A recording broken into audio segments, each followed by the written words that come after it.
All right, welcome everyone to the second pre-session of the Spring 2021 FIU and DC and Campus Life virtual fly-in on the intersection of the environment, the economy, and national security. I'm really excited to introduce today's guest speaker, which is the main content for today's session.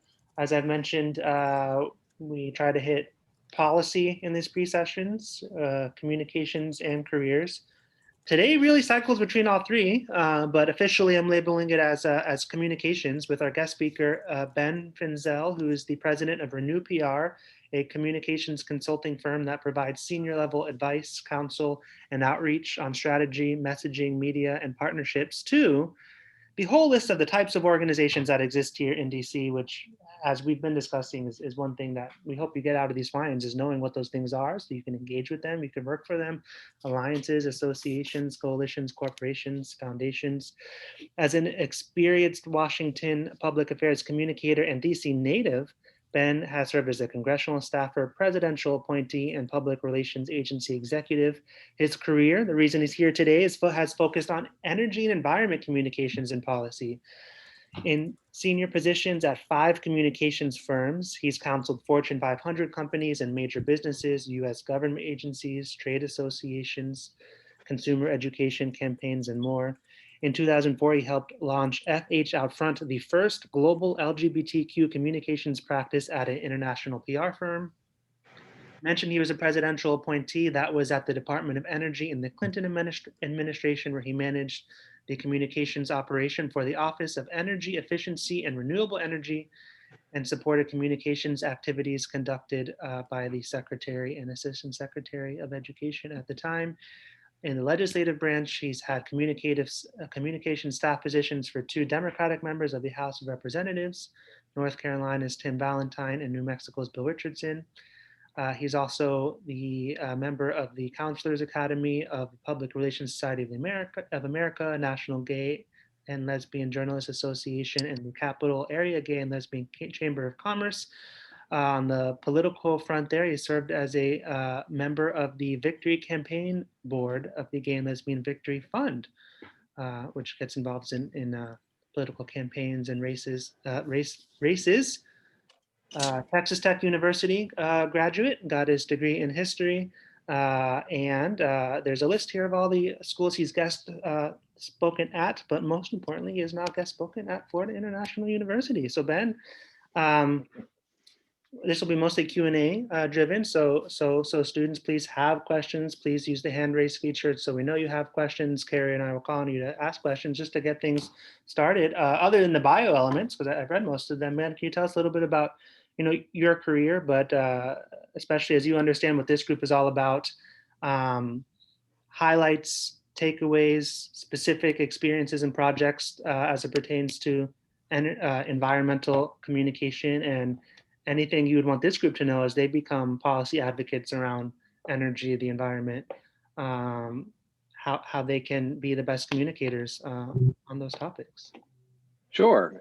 It's funny when you listen to your bio being read back to you, and my first reaction was so many words. Oh my goodness.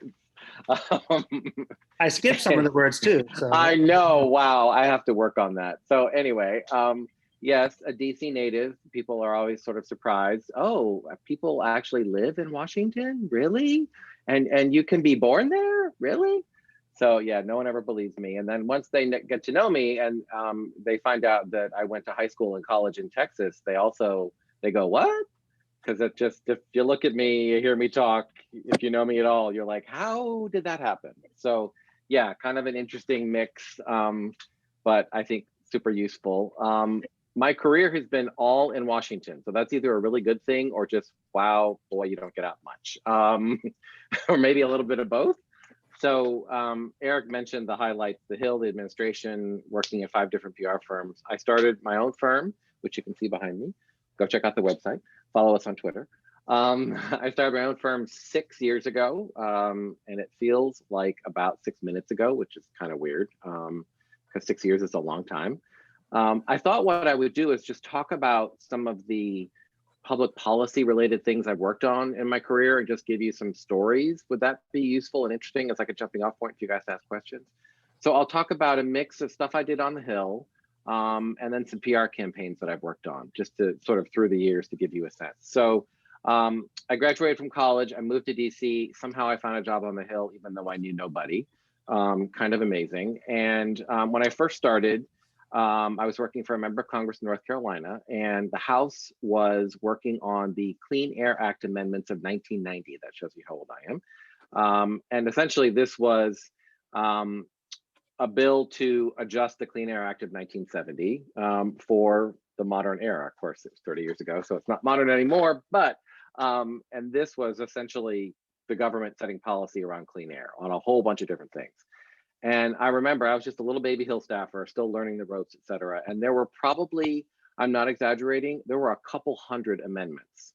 So I had to wade through all of those, figure out what was what made sense for North Carolina, how to advise my boss, what to tell him about what they were, so he could figure out how he wanted to vote. And then we had to figure out how to talk about them. It was really quite a way to kind of jump in, you know, to go from what am I doing to, oh, okay, sure, let's talk about the Clean Air Act amendments of 1990. It was a lot of fun. I learned a lot, and it gave me a really good opportunity to start understanding how public policy is really made, sort of what the super wonky inside baseball, you know, how you write policy and how you go to the legislative counsel's office and how they write stuff and what that looks like, and then lobbyists and what they're asking you questions about and what makes sense to a member versus what makes sense to constituents. Really interesting. I can talk more about that if you want. One of the things I'm really most proud of from my time on the Hill, so I worked for Bill Richardson, who was Energy Secretary in the Clinton administration. But when he was a House member, he was a member of both the Energy and Commerce Committee and the Natural Resources Committee. And I did, my legislative responsibilities were both of those committees. So I did his main committee work stuff that he did. And one of the things I got to do, so Bill represented the northern third of New Mexico. So if you are familiar with the state, it's kind of a big square next to Texas. The top third, basically above Albuquerque all the way to the Colorado border, was his district. And we had the 8 northern pueblos in our area. So I got to work with lots of pueblos, which was really awesome. And I got to work on 2 things. And this is kind of where constituent services and policy kind of come together. So there was a tract of land in the mountains above Santa Fe, sort of between Santa Fe and Taos, that was sacred to the Taos Pueblo people, had been sacred to them for, you know, thousands of years, because they were here first. And they had been trying for years and years to get access back to this land so that they could practice some of their religious ceremonies in this land. And it was sort of, I can't remember the details because it was so long ago, but I think it was like wilderness land. It was some sort of category of public land, but essentially other folks could access it. And it's kind of hard to practice your religion if you have like hikers, you know, with their water bottles walking around. So we wrote legislation, got it considered in committee, got it through the House, and actually got it enacted. So we were able to return this little portion, the most sacred portion, to them for that to allow them to do their religious practices, which was really cool. And I got to go to the Pueblo, and I got like an award and stuff, and it was very neat. I also got to work on expanding the boundaries of one of our national monuments. So, you know, we have a national monument system. You guys are very familiar with that because you have Everglades National Park right up the road, or down the road, or to the, anyway, nearby.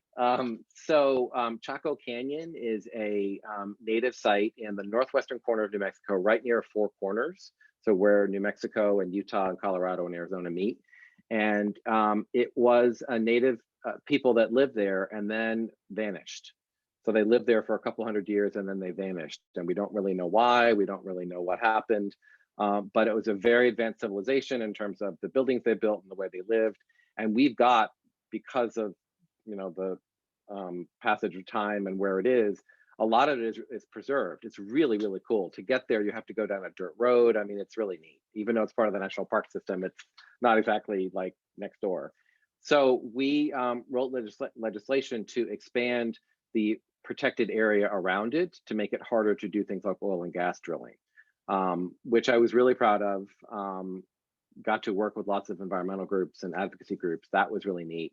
That's an issue now. If you go look on Google under Chaco Canyon, you'll see it's one of the areas that folks are trying to do oil and gas drilling in. And there's been a controversy over the last 4 years looking at that very issue. So, you know, our bill was superseded by other ones that tried to do the same thing later, but I was really proud that we got to work on that. That was a lot of fun. And then just quickly, so that I stop talking and you can ask questions, couple PR campaigns I worked on. So when I was at Edelman in the 90s, I had the opportunity to work with the Worldwide Fund for Nature, which is the international body that the World Wildlife Fund is part of. So if you see in a little panda, that's the US chapter. So we got to work for the international chapter that they all kind of report to. And we launched something called the Living Planet campaign, which was their attempt to preserve the most precious last living places around the globe. So it was this big gala campaign that we launched in London. It was lots and lots of fun. And sort of learning about how the NGO community really focuses on things and how they interact with folks, and at the international level, what that looks like and how you do stuff and how you get things done was really interesting. Also learning how to pitch campaigns in England when you've never done that before was certainly a learning experience. And then a couple other things. At Fleischmann Hillard, I worked on a program with the EPA and the Department of Transportation. This was a collaborative campaign called It All Adds Up to Cleaner Air. And it sounds kind of boring, but it was really interesting. The idea was we created resource toolkits on what consumers can do to help, you know, essentially bring about cleaner air, if you will. So things like carpooling and ride sharing, and, you know, this is early 2000s, so not so much on hydrogen vehicles, stuff like that. But what we did is we created those, and then we helped EPA and DOT get them out to community groups across the country so that you could basically expand the knowledge and the resource base. So that was a lot of fun. And then I'll just close with another one of my favorites. So when I was at Widmeyer, which is a small firm that's now been bought by someone else here in DC, we were hired by this legal group out west, which doesn't exist anymore. They had been working in this collaboration with a bunch of other organizations, including I think some universities, on designing and running an international competition to design the wildlife crossing of the future. So if any of you are from, you know, places that are not like big cities, you know that wildlife were also here before we were, and they live where they live, and they don't necessarily care about where highways are and bridges and roads and things like that. Their migration patterns are their migration patterns. So this was this international campaign to figure out how to design highway crossings so that wildlife could sort of live where they live and do their, you know, do their thing without necessarily getting killed. So think about deer, wolves, etc. None of you is old enough to have watched this when it was out, but is anybody a fan of The West Wing? Does anybody watch the reruns? Other than Dr. Montgomery, yes. So I was there for the original. Okay, so The West Wing had an episode, it was the block of cheese episode, when all of the folks are coming into the White House to pitch their ideas. I want funding for this, and I want funding for this. One of the ideas that was pitched famously on that episode was a wolves only highway. And somebody came in and they had this whole thing, and the staff thought it was ridiculous. There were all these jokes. So when we got this account, we basically referred to it as the wolves only highway account, because what we were doing was promoting a wolves only highway. It was a lot of fun. We got some coverage in the New York Times. I forget where the winning design was from, but essentially it was this really cool bridge that had like plants and trees and stuff on it, and it went over a highway, and it was a lot of fun. So that's just some highlights of stuff I've worked on that gives you a sense of sort of policy plus all the actors that sort of go with that policy, and then sort of how that works and what that looks like. But I will stop talking and let you guys ask questions. I dropped in the comments, and I see Andrea just dropped in too. We actually have at least one of those wildlife crossings in North Central Florida over the Florida Turnpike. So when you drive, when you drive north, it's and it's very like low key. It looks like any other overpass, but if you really look at it, you can see that it's just grass going up over this thing. It's very cool. And then Andrea was sharing that they have the similar crossings in Australia. That's neat. Yeah, I'm sorry that I can't have my camera on right now. I really wish I could. But Mr. Finzel, thank you. Am I pronouncing your last name correctly first? You are, yes. Okay, Mr. Finzel, thank you so much for joining us today. It was so interesting to hear you speak. And when you were talking about the Animal Crossings, I remember reading this article a while back talking about toad crossings in Australia and how they were endangered native toads and they really needed to preserve them. So they built little, like, I want to say kind of swamps that the toads would naturally, just murk in all day long. And they had little baskets in there. And volunteers for the Australian kind of institution of environmental conservation would go at the end of the day and scoop the little toads out and just take them, physically transport them to the other side of the highway. And I just thought it was a beautiful example of how it is that at the most micro level, we can really conserve our environment and help even the tiniest little species like toads. That's awesome. I love that story. That's great. Yeah, Australia's got a lot of really challenging issues. I mean, it's a continent unto itself, but it's also an island. It's also one whole country. And there's so many different, the wildlife issues there are crazy in terms of the number of species of snakes and all the other kinds of things. Yeah. I can't imagine. It must be really interesting being a communications person there. I know that at one point their wild cat infestation was so insane that they actually flew in hunters from around the world to help catch the wild cats because it was so bad. Wow. Yeah. Man, yeah. Gives you some perspective. Of all the scary things in Australia, cat hunting did not register high on my list. Yeah, that's the one that they released to the PR committee and they let the rest of the world find out about. They're not going to talk about the spiders with 47 different legs. So. Exactly. Yeah, because they want you to go visit, right? Yeah. Okay, Vanessa, you had your hand up? Yes. Hi, Mr. Finzel. Thank you so much for joining us today. I was wondering how involved was the indigenous community when you were advocating and working on protecting their land? Oh, super involved. Thank you for asking. So the Pueblo leaders, interesting. So the way it works, at least with the Taos Pueblo, is the leader of the Pueblo is called a war chief.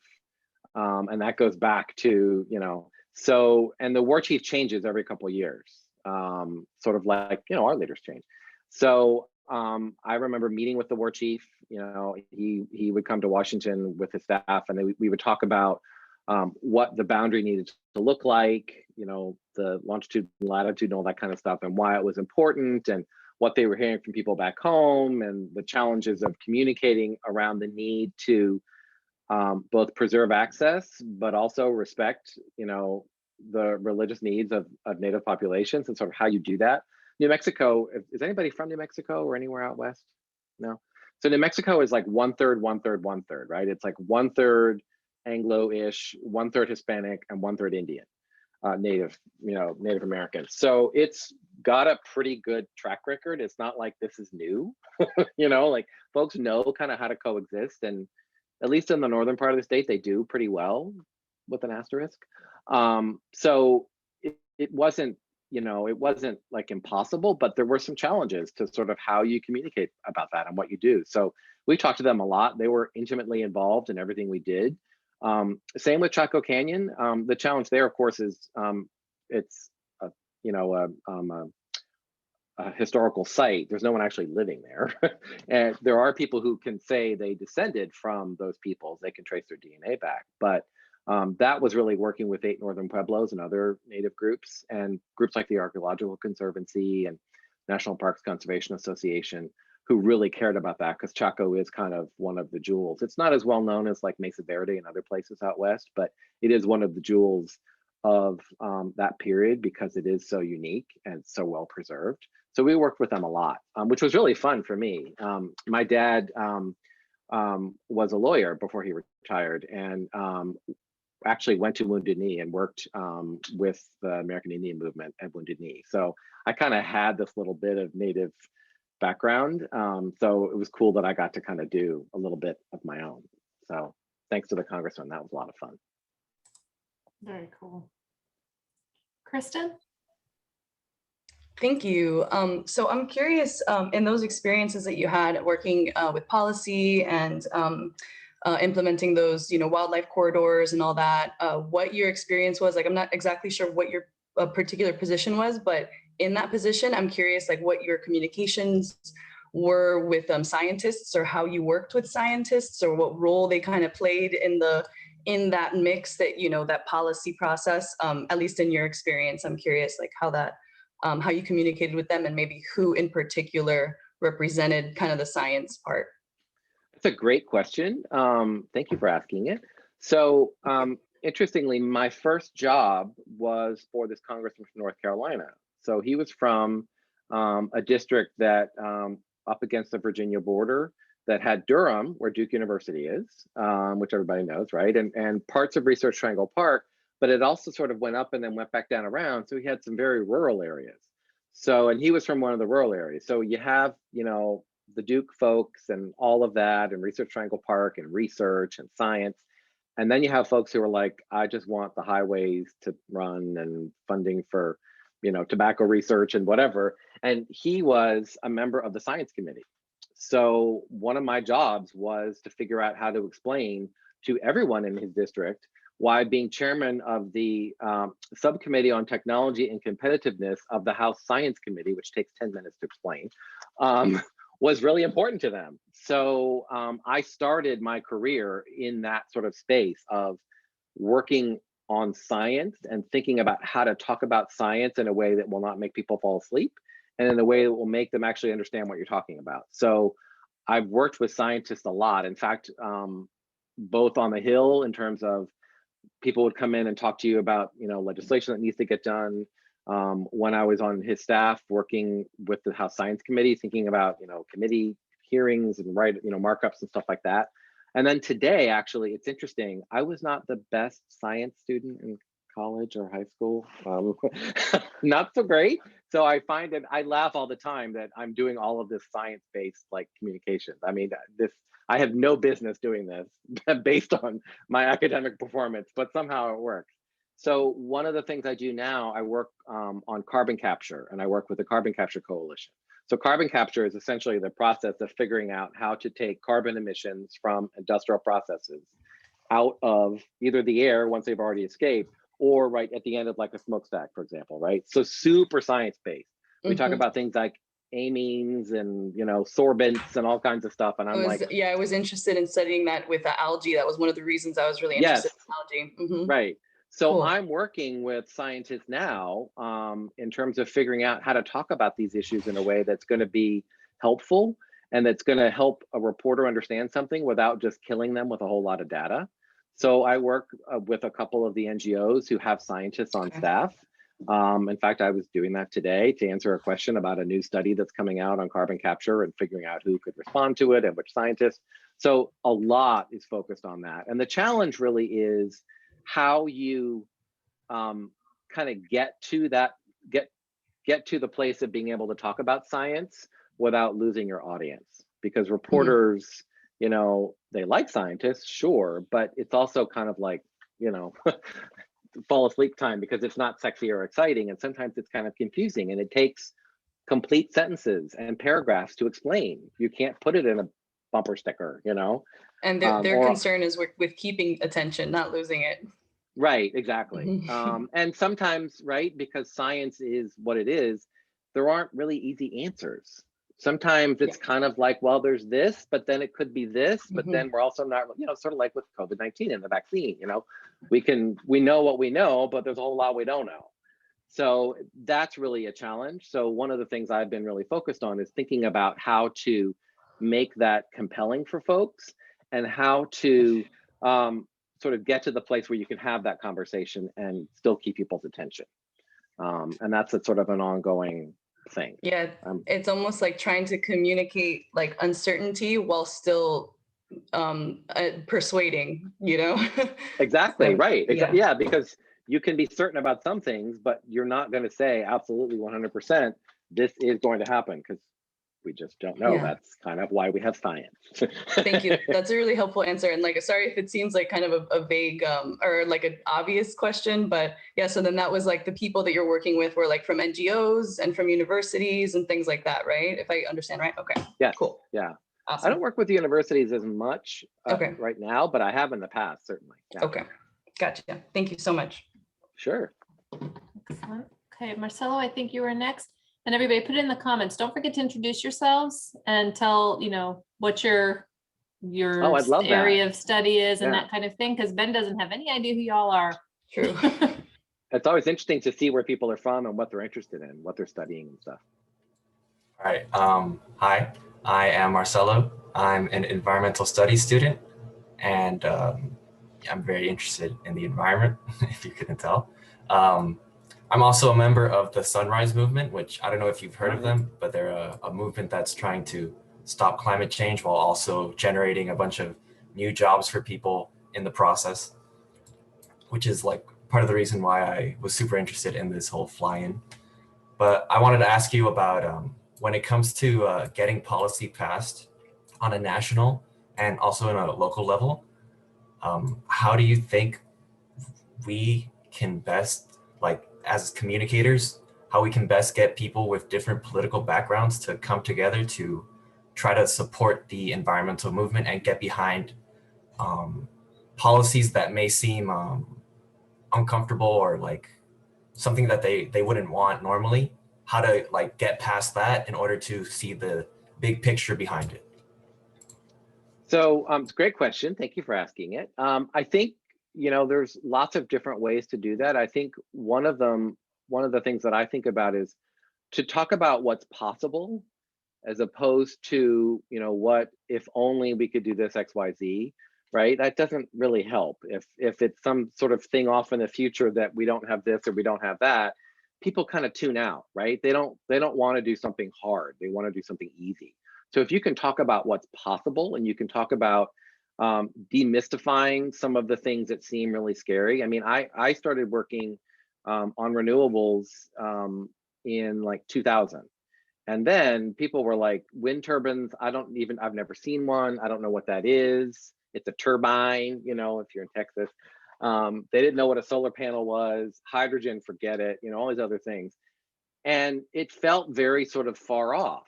And it felt very like, well, we need all these 50,000 things to happen before we can get there, right? But by talking about what was possible and by talking about being both aspirational, but also grounded in what we can do now, you can get past some of that with folks. Unfortunately, there's a whole lot of misinformation. We spent the last 4 years, frankly, hearing that you can't have a clean economy and a clean environment, that you have to have one or the other. Well, that's ridiculous. I mean, that's what energy efficiency is, right? I mean, the more efficient we can be in our buildings and our homes and everything else, the less energy we need to use, the less stuff we're putting into the air, the less demand we have, et cetera. We can do that now. That doesn't require any fancy technology. That requires the will and the policy changes, right? So there's a whole lot of misinformation, and Sunrise is one of the folks trying to really sort of push at that. But there's all these ideas that, well, renewables aren't enough, right? Or this isn't enough. And I think the problem is that we tend to look for the silver bullet, that one thing that's going to solve everything. There is not a silver bullet. None of you are old enough to remember the Lone Ranger, but it was this cartoon in the 50s and 60s, and the Lone Ranger had a silver bullet, and that was supposed to solve everything, right? And that really has kind of preconditioned us to thinking that, well, we're going to find the silver bullet to fill in the name of the problem, and that's going to solve everything. There are no silver bullets. It takes a lot of hard work and it takes a whole lot of solutions, but we have to start by looking at what's possible and talking about that and getting people excited about that, and really focusing on the factual basis of what is possible. There's a whole lot of stuff we can do with existing technology. And then there are things we can do if we really put our mind to it in terms of thinking about the future in the next 10 years, the next 20 years, the next 30 years.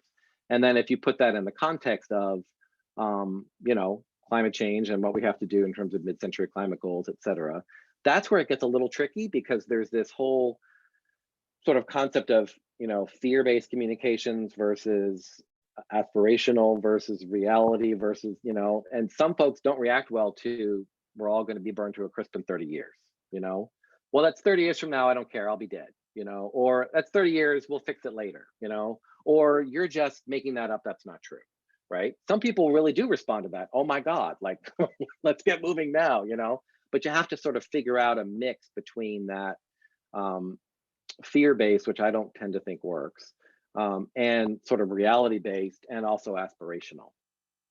Did I answer the question? That was a lot, but did I answer the question? Yeah. But I also wanted to ask you like a quick follow-up. Sure. In terms of like our current government, like with like the Democratic Party in control of all like the three, things of our government branches. That's exactly. How can we, like when the Democrats are, they kind of frame themselves as the party that cares about climate change and wanting to fight it. When we are trying to actually like make policy changes, and then there's members within that very same party that are against it, what do you think we can do in order to try to convince them or like frame it so that they would agree to our changes without giving up too many concessions?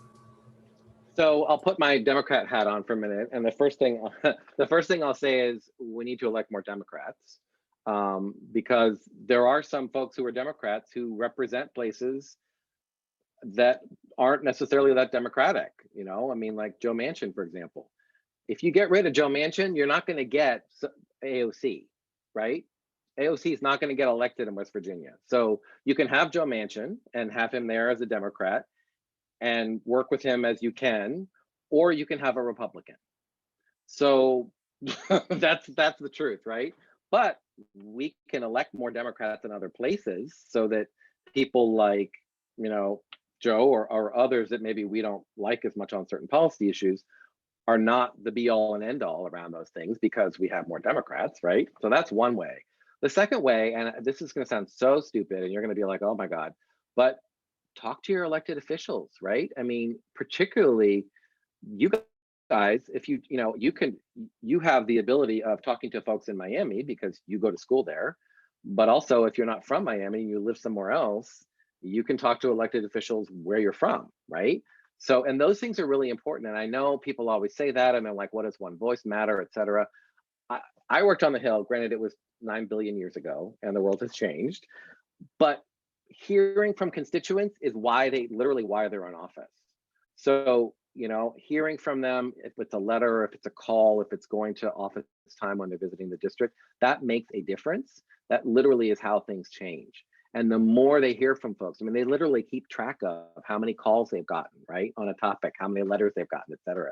So hearing from folks and saying, this is really important to me. I would like to, live on this planet and, be as successful and as old as you are, Congressperson X, but I won't if we don't address this climate issue.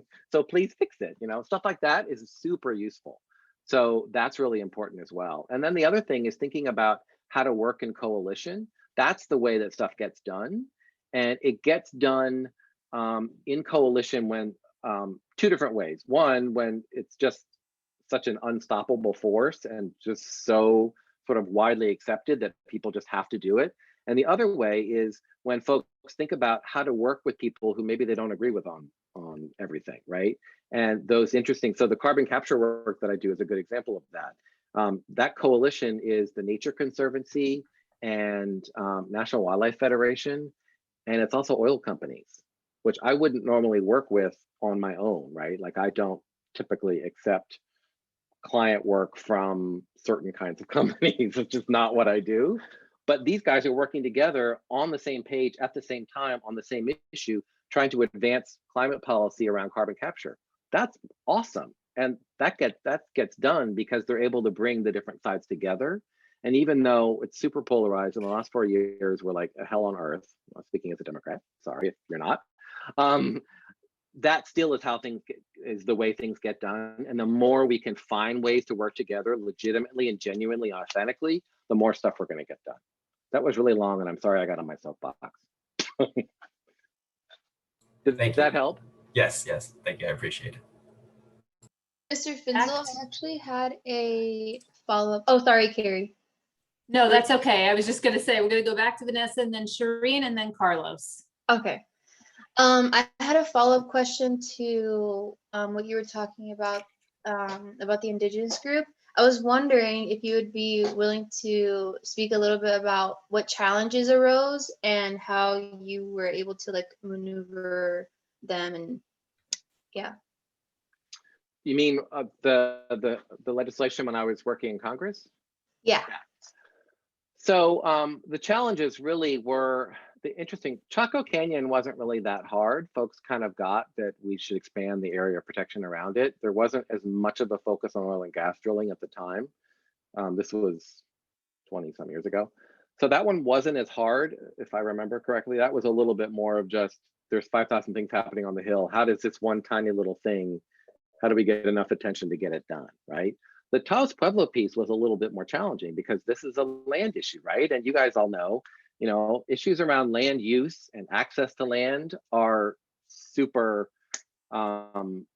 challenging because, whether it's the beach in Malibu, in some rich person's house, and I don't want you to go on my beach, to the beach in Florida, and what's public and what's not, and which hotel has this and that kind of thing. Those issues are really tough. So that was a little bit more challenging.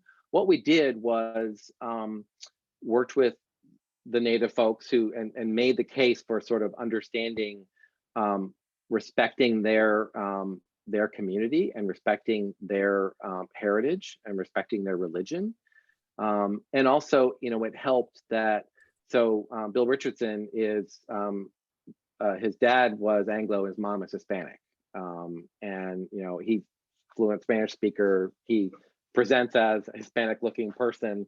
So having somebody who represents one of the sort of big three groups in the state, working with folks who represent one of the other big three groups, made it a little easier to have those conversations, I think. Bill's also a force of nature, in all the good ways that you could say that.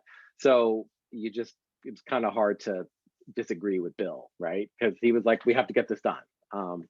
And he had a lot of credibility, I think, in the community because he had done so much working with Native folks before. So, but it was a lot of conversations and a lot of, let me explain why this is important, and then let's figure out what we can do so that there's still ways for people to access it, et cetera. So it was a lot of kind of back and forth and dialogue and conversation, which again, if you've been reading the newspapers in the last 4 years, you're like, that happens? It used to. I'm not sure it does as much anymore, unfortunately, but it used to. And that, I loved being up on the Hill. I'm obviously a Democrat and a pretty strident one.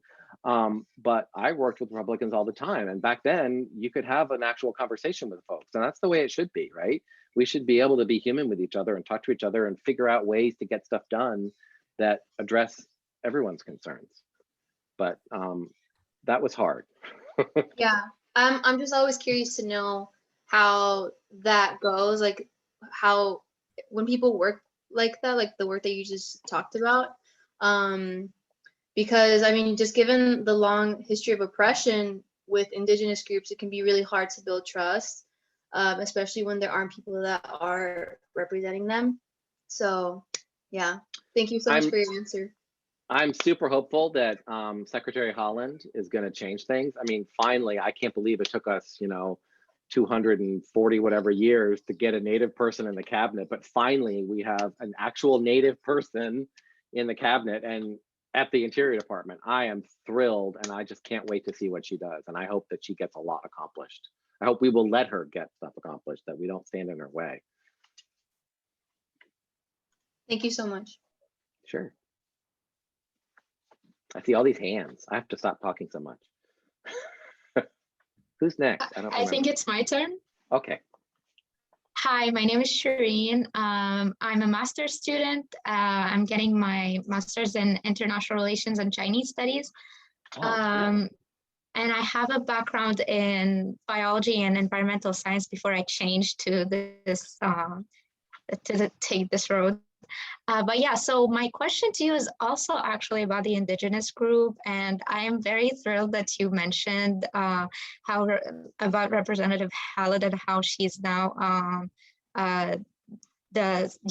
serve as a secretary of the Department of Interior, which is really interesting and good. So there is like the Biden-Harris administration are now like talking about this goal that they're trying to do, which is the 30 by 30 goal, in which they want to protect 30% of the US lands and waters by 2030. Now from your experience, and like I know how hard it was like trying to give recognition of the land to the indigenous group, but do you think that could actually work on a larger scale? Because like, do you think like dialogue could be reopened on giving more land back to the natives with like in Capitol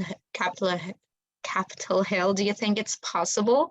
Do you think like that there is any chance with that, especially with how things are going right now and how there's like more and more acceptance about that? Do you think it is possible? And a follow-up question is, do you think that policy like it is easier now for policies that put indigenous people at the forefront are more easier to implement now, or no? What do you think? So I would never use the word easy in terms of these policies. All of this work is really hard. I feel like there's a little bit of a boomlet, if you will, of interest in Native peoples. Finally, I mean, you know, these are folks whose land this is, frankly, who were here before all of us, and we've ignored them or treated them really badly and killed them on their own lands and gone back on treaties we signed. You know, so there's the trust issue that one of you brought up, and then there's also just the historical issue of we don't really have a good track record of doing this stuff. And I think the challenge is that when you talk about returning lands or even access to lands, it feels like an attack on other folks, and it feeds into this narrative that some people are now sort of feeling, which is for other people to get equality means I'm going to lose mine, right? And it's and I do this with my colleagues in the change agencies. It's not pie. There's enough for all of us, right? Just because you get something doesn't mean I can't have something. But there is increasingly, and it's been unfortunately spun up, it's been there all the time, I think, but it's been spun up in the last 4 years of all of this kind of, you know, name calling and everything else. There is this sense that for you to get something means I have to give something up. So land issues sort of feed into that, because essentially what we're saying is giving land back or reparations or whatever it might be, that's really tough. I think there's ways to do it, but it's going to require a lot of conversation and a lot of agitation from the grassroots up to say this is important, we should have this conversation, and to really frame the conversation in a way that it is an actual dialogue and not just we're going to, we're not Robin Hood taking from the rich and giving to the poor kind of thing, right? It's much more of a conversation about what's equitable and what's just and what that means. Just because someone's getting access to something doesn't mean that you're necessarily losing something, right? I mean, I think the parallel might be thinking about the Land and Water Conservation Fund. I don't know, you're a master's student, you probably have studied it already, but that's a fund that takes tax dollars and uses it to help pay for land preservation, among other things, around the country. And one of the reasons that's been so successful over the years is it brought together hunters and fishers with land preservation folks, with Native folks, with other people, all around the same goal, which is we need to make sure that these lands are protected, so that wetlands and fishing areas and hunting areas, et cetera. And when you look at it from the perspective of the needs of all of these different people, and you come up with kind of a way to do that so that hunters and fishers still have access, but we're still preserving, then you start to get to a place where folks can get to yes, right? Instead of you're taking something from me, it's a combination of we're all giving a little bit, but we're all also getting something. So those kinds of conversations I think are really important, and that might be a good model to follow. But the thing that scares me, and not to be a total Debbie Downer, but the thing that scares me is there's a whole lot of the last 4 years of really bringing all this ugliness up and making it very black and white, if you will, right? And no shades of gray and no room for compromise and conversation. But it's all this kind of, if I if you get something, I have to give it up. And that's just not the way things are. But there is this perception of that. And that's going to be something we're going to have to push back on. I'm really optimistic. I think Joe Biden is the right guy to do that because he is so kind of revered as this sort of guy who's been around so long. And I'm a huge Kamala Harris fan. I just think she is awesome. So I'm hopeful, but maybe that's just a reaction to the last 4 years of feeling like I wanted to just crawl into a hole. Does that answer the question? Yes, thank you so much. Sure. Carlos, you're up. Hi, my name is Carlos, and I'm pursuing a degree in physics here at FAU, like specialized towards like nuclear physics and stuff like that. So I just had a question on what energy policy that you were involved on are you most proud about? Oh, wow. That's such an obvious question. I should have an answer. I have to think about that for a minute. What am I most proud of? Well, I guess I'll cheat and say one of. How's that? Is that all right?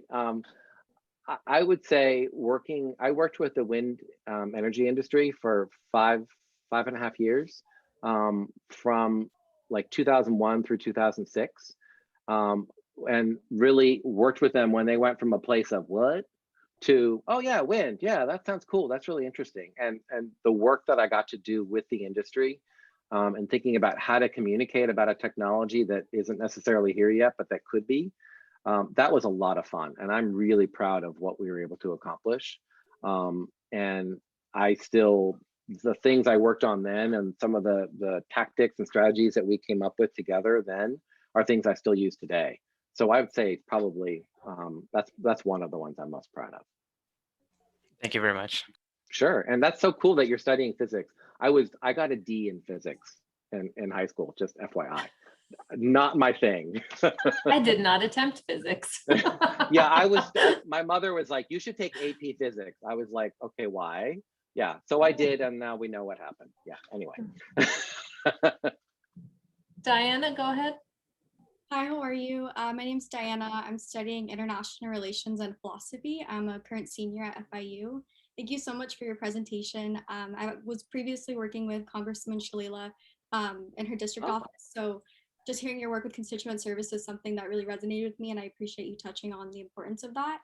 My question is something that you've kind of touched on a little bit, but I feel like, especially in the last 4 years, but just in general, there's a lot of misinformation. So as someone who works in communications and PR, and there's been almost like a denial of science, I guess, as a pattern throughout the last few years, is that something that you've had to overcome and deal with? And are there any strategies to, I guess, go past that? Because I feel like it's something that's really bad down here in Miami, especially. So I'm just wondering if you dealt with that and found ways to overcome it. I feel like all of us who live in this country have dealt with that. I mean, to be honest, yes. It's been a real challenge to sort of figure out. Sometimes you didn't know what you were dealing with, right? Sometimes you didn't know where people were coming from, and you didn't know what their perspective was, and you didn't know what they had been told. So you sort of start out in this place of kind of not having a sense of where the ground is, and you have to figure out how to sort of press on. I made a list actually, which I'll read now. I thought it might be useful just as kind of some common sense that might be helpful to think about. 5 principles of environmental communications. And they really kind of apply to all communications, really. And they're all total common sense, and you're going to be like, really, that's what you came up with? But I thought it might be useful, and this might, to your question about what to do. And these are things I try to remember and I try to sort of focus on, and they might be useful as you think about like fake news, which is I think what you're talking about, right? So one is be honest. And I think this is where it has to start, right? Because so much of what the last 4 years was about was people pushing an agenda and making up things to suit that agenda, right? So Daniel Patrick Moynihan, senator from New York, said, you're entitled to your own opinions, but you're not entitled to your own facts.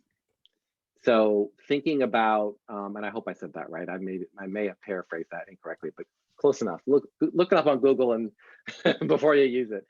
So, it shouldn't be it shouldn't be hard for people to be honest, but sometimes it is. And I think the challenge of really sort of laying out the good and the bad of what you're talking about and acknowledging there are challenges and some things are harder to do than others, et cetera. You got to be honest.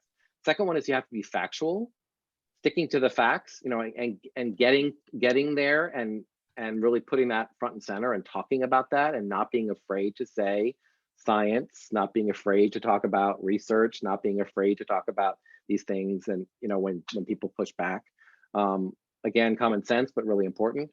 The third one is to be attentive, to listen and respond to what folks are asking about. And sometimes what they're asking, you know, is slightly different than maybe the words coming out of their mouths. So really trying to listen, be focused. You know, I think that can be really hard. Sometimes the temptation is, I want to solve all the world's problems. And if the question at hand is something a little bit more specific, really thinking about what the objectives of your communication are and being really focused on those. That's really tough because we're human and we like to go off on, you know, tangent.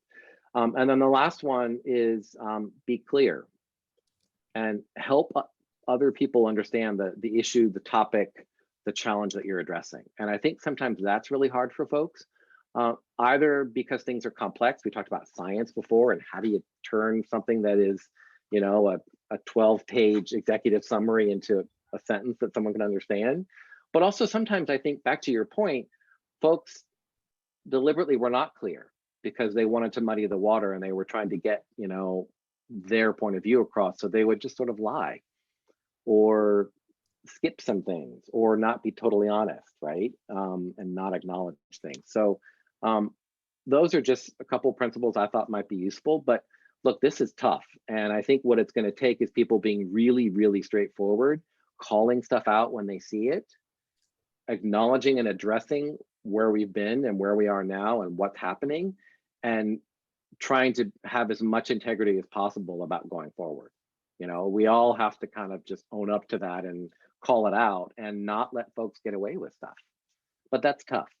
Easier said than done. Thank you. Sure. I hope I answered the question. Okay, I'm not sure if Vanessa or Kristen had their hand up next. Kristen can go. I've asked way a lot of questions. Thank you. Okay, I also want to be respectful of Ben's time because I don't know, I think we said about an hour, so we're coming up on that now. And if you need to wrap up, then I don't know if you wanted to have any concluding thoughts or if you have time for another question or two. I can go till like 1 minute after 4 and be late for a call. That's fine. They always Okay, are so this, anyway, so. I thought it was 4:30, so I'm sorry. no, our meeting Oh, is till no, go 4:30. for Ben it, is go for only it. with us till 4. Oh, I got you. Okay, but so this is going to be the last question then. I think it's a good one, and it does tie into a lot of the things you're talking about. So I was wondering, These you have know, all you're been talking good, about by the way. awesome. Yeah, I agree totally. So, you know, talking about bridging the partisan divide, you know, towards like the environmental goals that we all really want to see, you know, realized. So I'm wondering what types of like points that what intersecting sort of interests have you found when working with people across the aisle, like ways that you've been able to sort of like find things to agree on towards that goal. You know, the theme of our fly-in involves also the economy and how to kind of strengthen the economy for environmental resilience. So I figured that is a place, obviously, we intersect with, you know, the kind of right wing. So I just wanted to you know, your comments on that.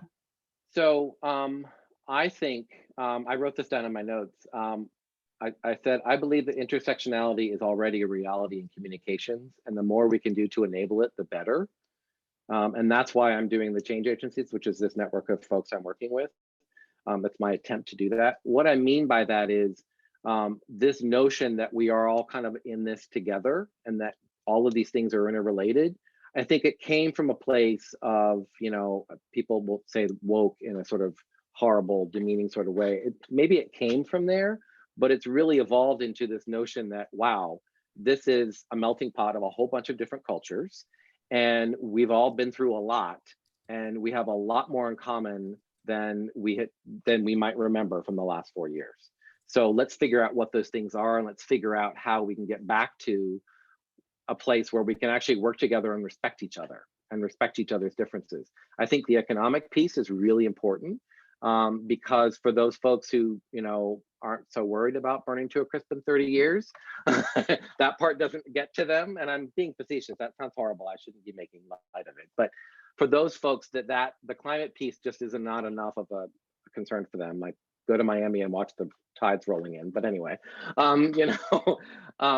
I think the economic piece is really useful. The jobs piece is really useful, because what it's going to take to get all these things done is really retooling. And there's lots of opportunities for folks in lots of different places to, in some cases, learn new skills, but in some cases do the same thing they're doing now, applied in a different way. So there's lots of job opportunities, there's lots of job creation, there's lots of economic development, there's lots of realities around what the job and the marketplace of the future has to look like for us to all be successful. So that conversation is super important. And I know national security is part of your remit as well this year. I think, that the climate piece there for me just kind of overlaps. I mean, we've got climate migrants all over the world, people who are literally fleeing their countries because of what's happening with the climate. And that has a destabilizing effect on governments, on democracies, on society. All of these things are interrelated. And I think the more we can realize, not in some sort of what I would say lefty liberal pinko commie way, which is that might apply to me, but in a just reality way, the more we can realize that, the more we can then start to have conversations. There are some folks that we can't get to. They're just going to be over there. There's nothing we can do. But there's a whole bunch of other folks who are willing to sit down and listen to reason and to have a conversation and to exchange ideas and talk about, hey, I had the same concern too. I want my kids to have a healthy planet. I want my kids to do better than I did. I want to be able to go to work and have a job and do X, Y, and Z. Wow, I do too. I didn't realize that. Well, how do we do that? I mean, it sounds really easy. It ain't. And it's going to take a lot of work. But I think the more we all talk about it and the more we all realize that's what has to get done, the better shot we're going to have of kind of moving in that direction. And a lot of it has to do with leadership. So back to the question that one of you asked about folks on the Hill, it's making sure those folks know that the reason they're up there is because of us. And they have to listen to us. Love it. Ben, thank you so much. This was super interesting. I appreciate your great answers and spending some time with us. I know this was really